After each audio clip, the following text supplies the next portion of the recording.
ರಾಮ ಮಂದಿರ ಉದ್ಘಾಟನೆಗೆ ಇನ್ನೆರಡೇ ದಿನ ಬಾಕಿ ಇರುವಂಥದ್ದು. ಮಂಡ್ಯದಲ್ಲೂ ಕೂಡ ಜನವರಿ 22ರ ರಾಮ ಮಂದಿರ ಉದ್ಘಾಟನೆಯ ಸಂದರ್ಭದಲ್ಲಿ ಶಿಲ್ಪಿ ಅರುಣ್ ಕೆತ್ತಿರುವ ರಾಮನ ವಿಗ್ರಹ ಮಂಡ್ಯದಲ್ಲೂ ಕೂಡ ಶಿಲ್ಪಿ ಅರುಣ್ ಕೆತ್ತನೆಯ ರಾಮಮೂರ್ತಿ ಪ್ರತಿಷ್ಠಾಪನೆಗೆ ತಯಾರಿಯಾಗ್ತದೆ. ಜನವರಿ 22ರಂದೇ ಲೋಕಾರ್ಪಣೆಗೊಳ್ಳಲಿದೆ ರಾಮ. ಮಂಡ್ಯದ ಲೇಬರ್ ಕಾಲೋನಿಯಲ್ಲಿ ನಿರ್ಮಾಣವಾಗಿರುವಂತಹ ರಾಮ ಮಂದಿರ ಇದು. ಸುಮಾರು 3.4 ಅಡಿ ಎತ್ತರ ಇರುವಂತಹ ರಾಮನ ವಿಗ್ರಹ, ರಾಮ, ಸೀತೆ, ಲಕ್ಷ್ಮಣ, ಹನುಮನ ವಿಗ್ರಹವನ್ನ ಕೆತ್ತನೆ ಮಾಡಿದ್ದು ಅರುಣ್. 1 ವರ್ಷದ ಹಿಂದೆಯೇ ಈ ಮೂರ್ತಿಗಳನ್ನ ಕೆತ್ತಿಕೊಟ್ಟಿದ್ರು ಶಿಲ್ಪಿ ಅರುಣ್. ಈಗ ಅದೂ ಕೂಡ ಲೋಕಾರ್ಪಣೆಗೆ ಆಗತ್ತೆ.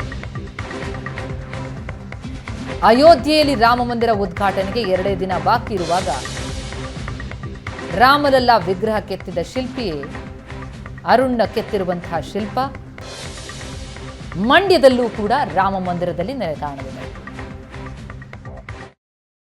ಅಯೋಧ್ಯೆ ರಾಮ ಮಂದಿರ ಕೋಟ್ಯಾಂತರ ಭಾರತೀಯರ ಕನಸು. ಇನ್ನೇನು ಕೆಲವೇ ದಿನಗಳಲ್ಲಿ ಆ ಕನಸು ನನಸಾಗ್ತಾ ಇದೆ. ರಾಮಲಲ್ಲಾ ಮೂರ್ತಿಯನ್ನು ಕೆತ್ತಿದ್ದು ನಮ್ಮ ಕರ್ನಾಟಕದ ಹೆಮ್ಮೆಯ ಶಿಲ್ಪಿ ಅರುಣ್ ಯೋಗಿರಾಜ್ ಅನ್ನುವಂಥದ್ದು ಹೆಮ್ಮೆ. ಅವತ್ತಿನ ದಿನ ಅವರೇ ಕೆತ್ತಿದಂತಹ ಮತ್ತೊಂದು ರಾಮನ ಮೂರ್ತಿ ಮಂಡ್ಯದಲ್ಲಿ ಪ್ರತಿಷ್ಠಾಪನೆ ಆಗ್ತಾ ಇದೆ. ಅಯೋಧ್ಯೆಯಲ್ಲಿ ಉದ್ಘಾಟನೆ ಆಗುವಂತಹ ವಿಶೇಷ ದಿನವೇ ಮಂಡ್ಯದಲ್ಲೂ ಕೂಡ ರಾಮ ಮಂದಿರದ ಉದ್ಘಾಟನೆ ಆಗ್ತಾ ಇರ್ತಕ್ಕಂಥದ್ದು. ಮಂಡ್ಯ ನಗರದ ಲೇಬರ್ ಕಾಲೋನಿಯಲ್ಲಿ 14 ವರ್ಷಗಳ ಬಳಿಕ ನೂತನ ರಾಮ ಮಂದಿರ ಲೋಕಾರ್ಪಣೆ ಆಗ್ತಾ ಇದೆ. ಅಂದರೆ ಅಯೋಧ್ಯೆಯಲ್ಲಿ ರಾಮಲಲ್ಲಾ ಮೂರ್ತಿ ಕೆತ್ತನೆ ಮಾಡಿಕೊಟ್ಟಂತಹ ಅರುಣ್ ಯೋಗಿರಾಜ್ ಅವರೇ ಈ ಮಂಡ್ಯದ ರಾಮನ ಮೂರ್ತಿಯನ್ನು ಕೂಡ ಕೆತ್ತನೆ ಮಾಡಿಕೊಟ್ಟಿರುವಂಥದ್ದು. ನೀವು ದೃಶ್ಯಗಳಲ್ಲೂ ಕೂಡ ಗಮನಿಸ್ಬೋದು. ರಾಮನ ಮೂರ್ತಿಯನ್ನು ನೀವು ನೋಡ್ತಾ ಇದ್ದೀರಿ.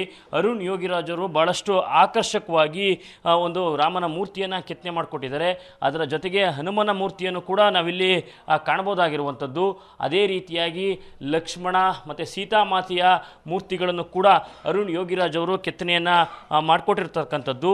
ಅಂದರೆ ಈ ಎಲ್ಲ ಮೂರ್ತಿಗಳು ಕೂಡ ವರ್ಷದ ಹಿಂದೆಯೇ ಆ ಕೆತ್ತನೆಯನ್ನು ಮಾಡಲಾಗಿತ್ತು. ಯಾಕಂತೇಳಿದ್ರೆ ಕಳೆದ 14 ವರ್ಷಗಳಿಂದ ಇಲ್ಲಿನ ಗ್ರಾಮಸ್ಥರುಗಳು ಈ ಊರಲ್ಲಿ ರಾಮ ಮಂದಿರ ಕಟ್ಟಬೇಕು ಅನ್ನುವಂತಹ ಕನಸನ್ನು ಇಟ್ಕೊಂಡಿದ್ರು. ಆದರೆ ಸಾಕಷ್ಟು ಅಡೆತಡೆಗಳು, ತೊಡಕುಗಳಿಂದ ಅದು ಸಾಧ್ಯ ಆಗಿರಲಿಲ್ಲ. ಪುರಾಣಗಳ ಪ್ರಕಾರ ಏನು ಶ್ರೀರಾಮ 14 ವರ್ಷಗಳ ವನವಾಸ ಮಾಡಿದ್ದ ಅನ್ನುವಂಥದ್ದು ಹೇಳ್ತದೆ. ಅದೇ ರೀತಿಯಾಗಿ 14 ವರ್ಷಗಳ ಒಂದು ಸಾಕಷ್ಟು ಸತತ ಪ್ರಯತ್ನಗಳ ಬಳಿಕ ಈ ಲೇಬರ್ ಕಾಲೋನಿಯಲ್ಲಿ ಗ್ರಾಮಸ್ಥರು ಒಂದು ನೂತನ ರಾಮ ಮಂದಿರವನ್ನು ನಿರ್ಮಾಣ ಮಾಡ್ತಾ ಇದ್ದಾರೆ. ಮತ್ತೊಂದು ವಿಶೇಷ ಅಂತ ಹೇಳಿದ್ರೆ, ಏನು ವರ್ಷದ ಹಿಂದೆ ಅರುಣ್ ಯೋಗಿರಾಜ್ ಅವರು ಈ ರಾಮನ ಮೂರ್ತಿಯನ್ನು ಕೆತ್ತನೆ ಮಾಡಿ ಈ ಗ್ರಾಮಸ್ಥರಿಗೆ ಹಸ್ತಾಂತರ ಮಾಡ್ತಾ ಇದ್ರು. ಆ ಹಸ್ತಾಂತರ ಮಾಡುವ ದಿನ ಅಯೋಧ್ಯೆ ಟ್ರಸ್ಟ್ನಿಂದ, ಅಂದರೆ ಕೇಂದ್ರದಿಂದ ಅಯೋಧ್ಯೆಯಲ್ಲಿ ರಾಮಲಲ್ಲಾ ಮೂರ್ತಿಯ ಕೆತ್ತನೆಗೆ ಅವಕಾಶ ಕೊಟ್ಟಿತ್ತು ಅನ್ನುವಂಥದ್ದು ಒಂದು ರೀತಿ ವಿಶೇಷ ಅಂತ ಹೇಳ್ಬೋದು.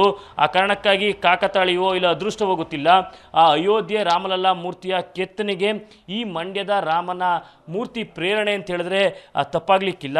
ಯಾಕಂತೇಳಿದ್ರೆ ಇದನ್ನು ವರ್ಷದ ಹಿಂದೆಯೇ ಕೆತ್ತನೆ ಮಾಡಿ ರೆಡಿ ಮಾಡಿದಂತಹ ಶಿಲ್ಪಿ ಅರುಣ್ ಯೋಗಿರಾಜ್ ಅವರಿಗೆ ಆ ರಾಮಲಲ್ಲಾ ಮೂರ್ತಿಯ ಕೆತ್ತನೆ ಮಾಡೋದಕ್ಕೆ ಒಂದು ರೀತಿ ಕಾನ್ಫಿಡೆನ್ಸ್ ಬಂದಿತ್ತು ಅಂತ ಹೇಳಿದ್ರೆ ನಿಜಕ್ಕೂ ಕೂಡ ತಪ್ಪಾಗಲಿಕ್ಕಿಲ್ಲ. ಒಟ್ಟಾರೆಯಾಗಿ ಹೇಳೋದಾದರೆ ಅಯೋಧ್ಯೆ ರಾಮ ಮಂದಿರ ಉದ್ಘಾಟನೆ ದಿನವೇ ಮಂಡ್ಯದ ಲೇಬರ್ ಕಾಲೋನಿ ರಾಮ ಮಂದಿರ ಕೂಡ ಉದ್ಘಾಟನೆ ಆಗ್ತಾ ಇದೆ. ಅಯೋಧ್ಯೆಯಲ್ಲಿ ರಾಮಲಲ್ಲಾ ಮೂರ್ತಿ ಕೆತ್ತಂತಹ ಹೆಮ್ಮೆಯ ಶಿಲ್ಪಿ ಅರುಣ್ ಯೋಗಿರಾಜ್ ಅವರ ಕೈಯಿಂದನೇ ಕೆತ್ತನೆಯಾಗಿರ್ತಂತಹ ಈ ರಾಮನ ಮೂರ್ತಿಯು ಕೂಡ ಅವತ್ತೇ ಪ್ರತಿಷ್ಠಾಪನೆ ಆಗ್ತಾ ಇರ್ತಕ್ಕಂಥದ್ದು ಸಹಜವಾಗಿ ಮಂಡ್ಯದ ಜನರಲ್ಲಿ ಒಂದು ಸಂಭ್ರಮವನ್ನು ಮನೆ ಮಾಡುವಂತೆ ಮಾಡಿರ್ತಕ್ಕಂಥದ್ದು. ಕ್ಯಾಮ್ರಾ ಪರ್ಸನ್ ಮಹೇಶ್ ಜೊತೆ ನಂದನ್ ರಾಮಕೃಷ್ಣ, ಏಷ್ಯಾನೆಟ್ ಸುವರ್ಣ ನ್ಯೂಸ್, ಮಂಡ್ಯ.